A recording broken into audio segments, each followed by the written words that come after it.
porque Jehová juzgará a su pueblo, y por amor a sus siervos se arrepentirá, cuando viere que la fuerza pereció y que no queda siervo ni libre. Dice el pasaje que juzgará a su pueblo. Este juicio es juicio presente, no se refiere al juicio final, aunque va a haber un juicio final en donde también estaremos siendo evaluados por Dios en su segunda venida, pero este juicio que menciona aquí es juicio presente en nuestra vida presente del pueblo de Dios. Por amor a sus siervos se arrepentirá. Dios no es hombre para que mienta, ni hijo de hombre para que se arrepienta. La idea aquí más bien es que Él escuchará las oraciones de sus siervos y en respuesta a la petición de sus siervos actuará Dios conforme a ello. Cuando viere que la fuerza pereció y que no queda siervo ni libre. Cuando las fuerzas se acaban, cuando ya no nos queda fuerzas para poder seguir actuando, entonces es cuando Dios actúa. Para los hombres impíos, el tiempo de su caída es fatal.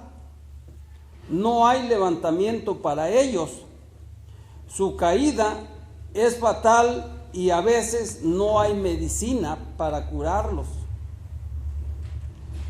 Cuando Dios actúa contra un impío, generalmente es para muerte. Sin embargo, para el pueblo de Dios, cuando éste es juzgado por Dios en esta vida, es para no ser condenados con el mundo en el castigo eterno. Dice 1 Corintios 11:32, mas siendo juzgados, somos castigados por el Señor, para que no seamos condenados con el mundo.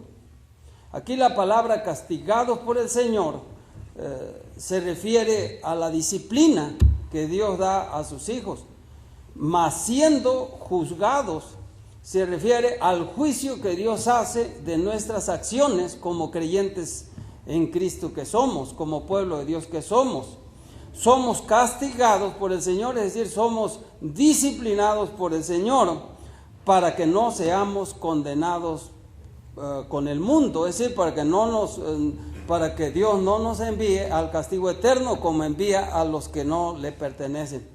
Entonces, hermanos, el tema pues es la extrema necesidad del hombre y la oportunidad de Dios para ayudar. La extrema necesidad del hombre y la oportunidad de Dios para ayudar. En este tema miraremos 3 áreas en las cuales Dios nos juzga para no condenarnos con el mundo. Aquí la palabra mundo en el pasaje se refiere a la gente no salva, y condenación, y dice aquí para no, dice el pasaje, mas Dios siendo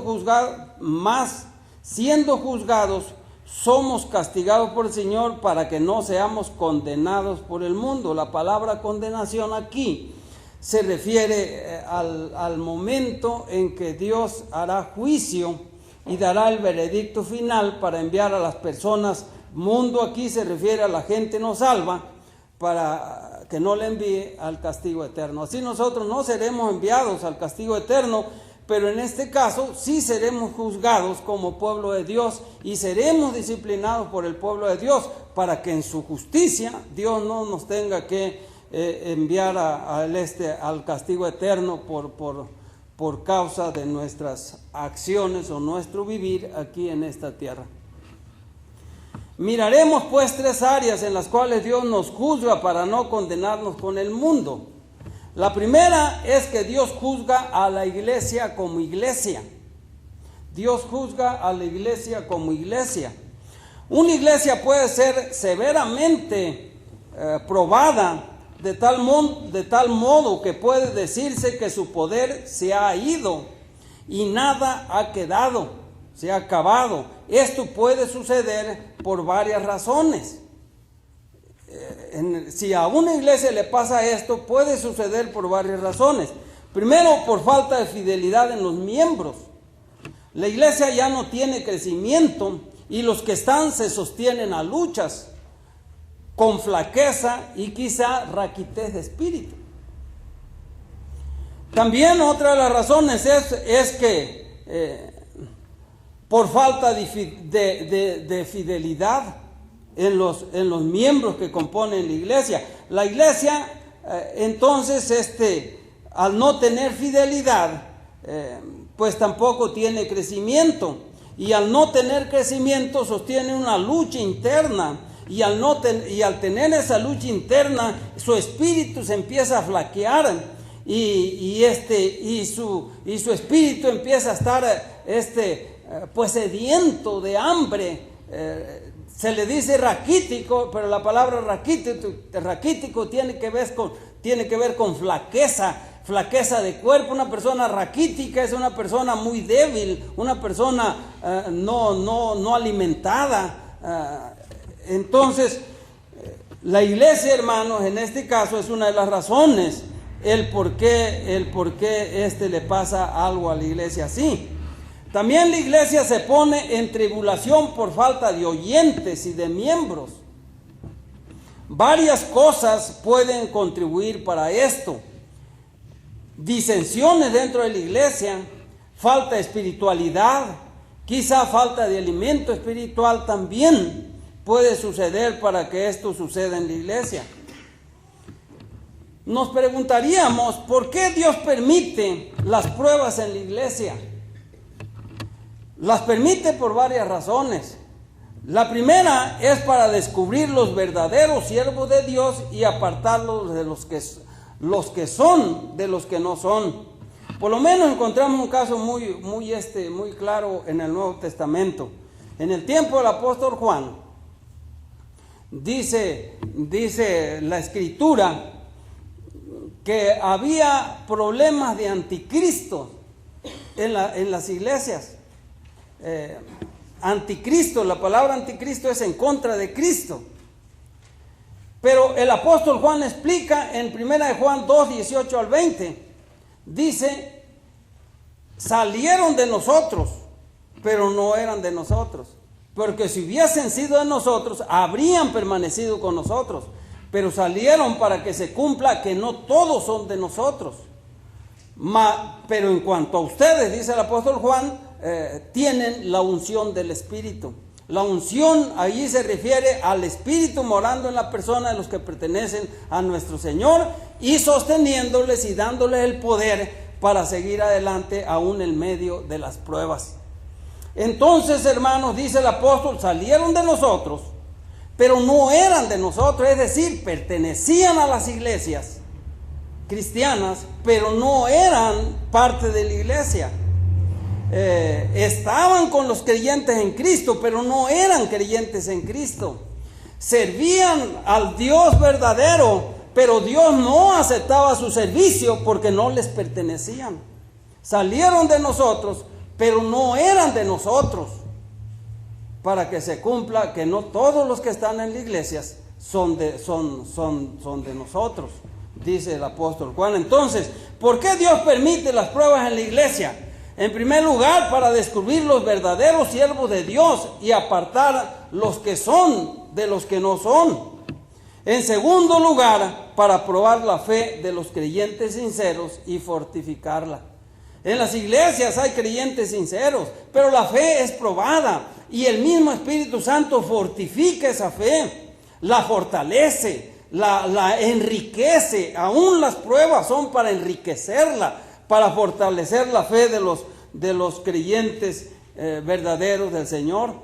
También otra de las razones es para manifestar al Señor su propia gracia, sosteniéndolos bajo tiempo de prueba con el fin de darles bendiciones futuras a la misma iglesia. Los sostiene en los momentos más difíciles, en los momentos de prueba. La gracia del Señor se manifiesta y de esa manera les tiene bendiciones mejores, futuras, que las que están pasando en tiempo de prueba. Otra de las razones es para asegurar que la gloria será para Dios cuando días más felices vengan. Recuerden, hermanos, que la extrema necesidad del hombre es la oportunidad de Dios para salvar. Dice el pasaje, porque Jehová juzgará a su pueblo y por amor a sus siervos se arrepentirá cuando viere que la fuerza pereció. Que la fuerza pereció y que ya no queda siervo ni libre. Pareciera que se está acabando todo, pero la poderosa mano de Dios ahí está. Es la oportunidad de Dios para ayudar, para levantar.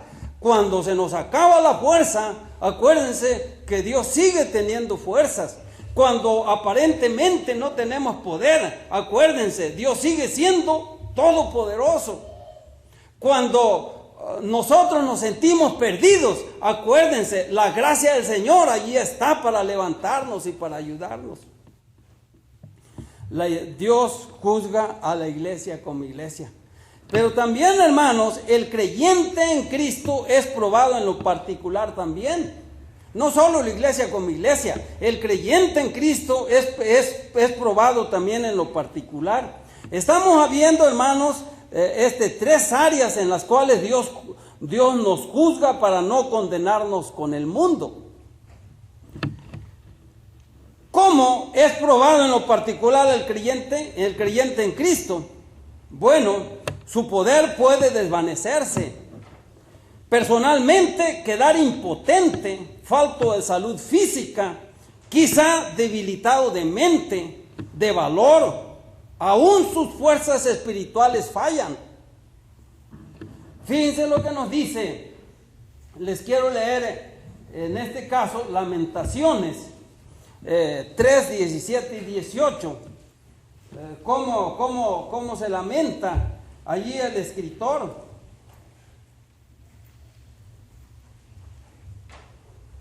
Dice 16, 17, 18 y 19, dice: mis dientes quebró con cascajo, me cubrió de ceniza, y mi alma se alejó de la paz.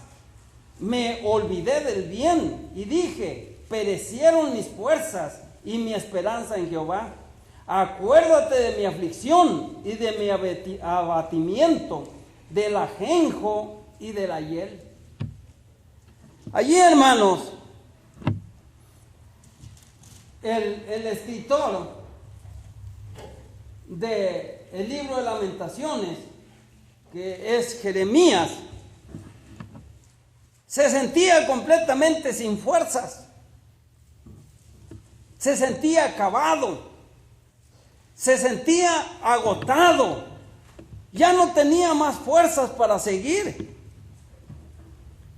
Pero, hermanos, es cuando el creyente en Cristo en lo particular es probado en esta vida. Queda impotente, falto de salud física, quizá debilitado de mente, de valor, aún sus fuerzas espirituales fallan, tristemente. También, hermanos, la ayuda terrena puede fallar. Dice el profeta: no queda siervo ni libre. La ayuda terrena puede fallarnos también. Y pareciera que estamos completamente solos en medio de un mundo. Y pareciera que todo el peso lo tenemos encima. Y parece que todo nos va a sucumbir. Puede ser asaltado el creyente por dudas y temores y no saber él mismo qué hacer. Este gran problema lo tenía Job. En el capítulo 3, versos 23 al 26 de Job dice: ¿por qué se da vida al hombre y no sabe por dónde ha de ir? ¿Y a quién Dios ha encerrado? Pues antes que mi pan viene mi suspiro, y mis gemidos corren como aguas, porque el temor que me espantaba me ha venido y me ha acontecido lo que yo temía. No he tenido paz, no me aseguré ni estuve reposado. No obstante, me vino turbación. Puede ser asaltado por dudas y temores y no saber el mismo qué hacer. Job decía: ¿por qué me está pasando todo? ¿Por qué me ha pasado todo esto? ¿Qué he hecho? ¿Que acaso soy gente tan malvada y tan mala que me ha pasado todo lo que me ha pasado? La verdad, yo no sé por qué me ha pasado todo, pero lo que sí sé, que aún en medio de todo esto, Dios tiene algún plan y algo bueno para mi persona. El creyente es probado en lo particular, pero la extrema necesidad del hombre es la oportunidad de Dios para ayudar. Dice el pasaje: cuando viere que la fuerza pereció y que no queda siervo ni libre, y por amor a su siervo se arrepentirá. La iglesia como iglesia es juzgada. El creyente en Cristo en lo particular es juzgado. Pero en tercer lugar, hermanos, el pecador convicto de pecado también es probado. Aquel que no perteneciéndole a Cristo, de momento es redarguido, de momento es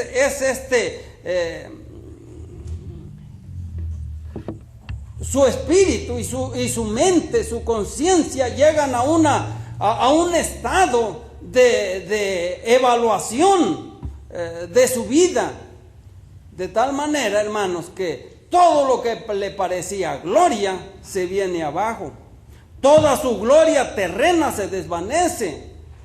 Su propia justicia, sus buenas obras para salvarse, su orgullo, sus deleites mundanos y su arrogancia, su incredulidad y su vanagloria, la confianza en sí mismo, todo ha desaparecido. Todo ha llegado a su fin, y el hijo pródigo ha vuelto en sí y regresa a su hogar arrepentido y convicto de su pecado, a pedir perdón al Padre y a vivir con él. El pecador convicto de su pecado también es probado. Aquello que le parecía lo mejor y toda la gloria, como dijo el apóstol Pablo: lo que para mí me era ganancia, ahora lo considero como basura para por fin de alcanzar a Cristo. Todo a la luz de Cristo, todo aquel orgullo, aquella vanagloria, yo siendo judío, siendo hebreo, siendo de la tribu de Benjamín, fariseo, de fariseos, en cuanto a la ley irreprensible, educado a los pies del mejor maestro de aquel entonces, Gamaliel, y con todo esto que tenía, todo lo que yo consideraba ganancia, para mí lo he considerado como pérdida a la luz del gran conocimiento del Señor y Salvador Jesucristo. Otra vez, la extrema necesidad del hombre es una oportunidad de Dios para ayudarnos. Es cierto, la iglesia como iglesia es probada, el creyente en lo particular es probado, y el pecador convicto de su pecado también es probado. A veces llegamos a fondo, pero Dios en su amor y misericordia allí está para ayudarnos. La extrema necesidad del hombre es la oportunidad de Dios para ayudarnos. Se cuenta de una anciana escocesa, cuando el pastor le preguntó respecto a la base de su fe, diciéndole: Juana, ¿qué dirías si después de todo Dios quisiera mandarte al infierno? No creo que lo quiera hacer, respondió la creyente Juana. pero si lo hiciera, Dios perdería más que yo. Dios perdería el honor de su bondad, perdería su crédito, ya que no cumpliría sus promesas. Por esto, creo que Dios no me enviaría al infierno. Una persona que no sabía nadar cayó al agua. Un buen nadador saltó inmediatamente al agua para salvarle, pero en lugar de hacerlo inmediatamente, se mantuvo a cierta distancia hasta que el que se estaba ahogando dejó de luchar. Entonces lo agarró y lo sacó hasta la orilla. Cuando la gente le preguntó del por qué no lo había sacado inmediatamente, replicó: yo no puedo tratar de salvar a un hombre mientras él puede salvarse a sí mismo. El Señor actúa de la misma manera con los pecadores. Ellos deben dejar de luchar queriéndose salvar por ellos mismos y dejar que Cristo los salve. Él es el que entregó su vida por nosotros y Él es el que quiere salvarnos. Hay que entregarle la vida a nosotros a Él, dejar de luchar para querernos salvar a nosotros mismos, que nunca podremos hacerlo, y dejar que nuestro Señor nos salve. En cuanto un pecador tiene un poco de pan, no se alimentará del maná celestial. Quizá alguien dirá que vale más medio pan que no tener nada. Pero tener medio pan significa calmar el hambre a la mitad. En cambio, el que no tiene ningún pedazo de pan correrá a Jesús para comer del verdadero pan del cielo, del pan que verdaderamente quita el hambre de todo a todo. Mientras que un alma tiene una moneda para ayudarse a sí misma, rehusará neciamente el libre perdón de sus deudas. Pero la miseria absoluta le fuerza a ir en busca de la verdadera riqueza, que solo se encuentra en Cristo nuestro Señor, y que no necesariamente son riquezas terrenas.